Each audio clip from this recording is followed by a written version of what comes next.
मोहतरम सामीन, मसीह खुदावंद के नाम में आपकी सलामती हो।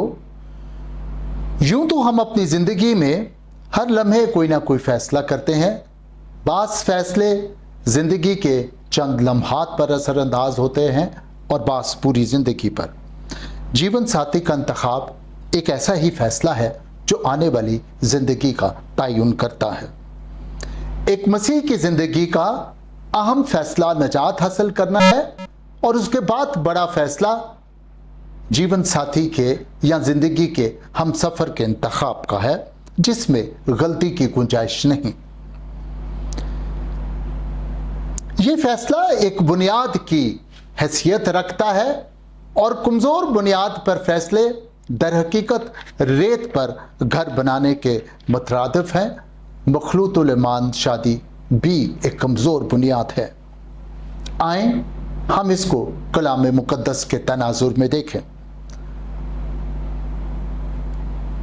पुराने अहदनामे में खुदा ने गैर कौमों से शादी से मुतल्लिक बनी इसराइल को तलकीन की। इस्तिश्ना की किताब में खुदा यूं फरमाता है कि ना तुम उनके बेटों को अपनी बेटियां देना और ना उनकी बेटियां लेना।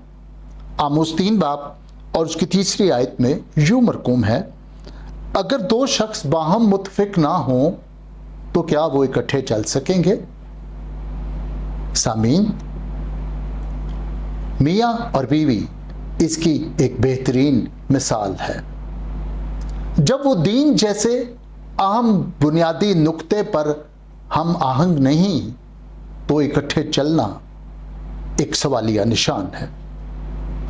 पौलुस रसूल कुरिन्थियों की कलीसिया से मुखातिब है। 2 कुरिन्थियों का 6 बाब और उसकी 14वीं आयत में, बेईमानों के साथ ना हमवार जुए में ना चुतो।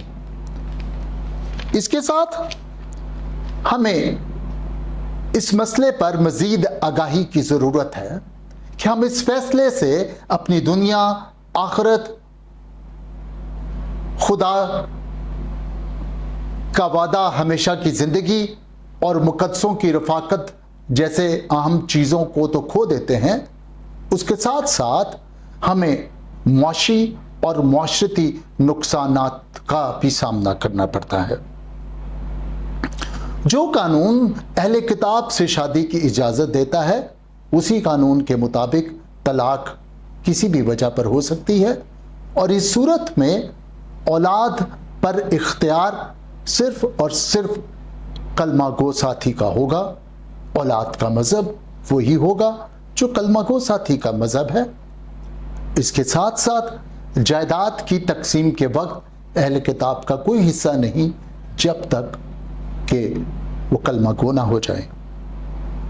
अजीज़ों, हमें कलीसियाई तौर पर इस अमर को जानने, पहचानने और इसको मसीह ख़ानदानों पर वाज़े करना है कि औलाद की परवरिश खुदा की राह पर करना कितना ज़रूरी है कि वो बूढ़े होते भी उससे ना फिरें।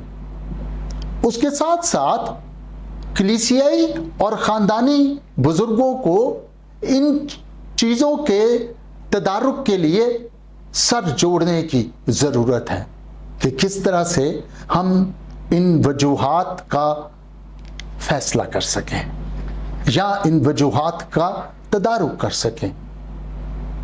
आखिर में हम मसीहों को खुदा के उस दावे को याद रखने की ज़रूरत है जो पतरस रसूल ने पतरस के पहले आम खत उसका 2 बाब और उसकी 9वीं आयत में फरमाया कि पस तुम एक बरगज़ीदा नस्ल, शाही कहनों का फ़िरका, मुक़द्दस कौम और एक ऐसी उम्मत हो जो खुदा की ख़ास मलकियत है, ताकि उसकी खूबियाँ ज़ाहिर करो, जिसने तुम्हें तारीकी से अपनी अजीब रोशनी में बुलाया। हम मसीहों को खुदा के इस दावे को याद रखने और हमेशा समझने की ज़रूरत है। शुक्रिया।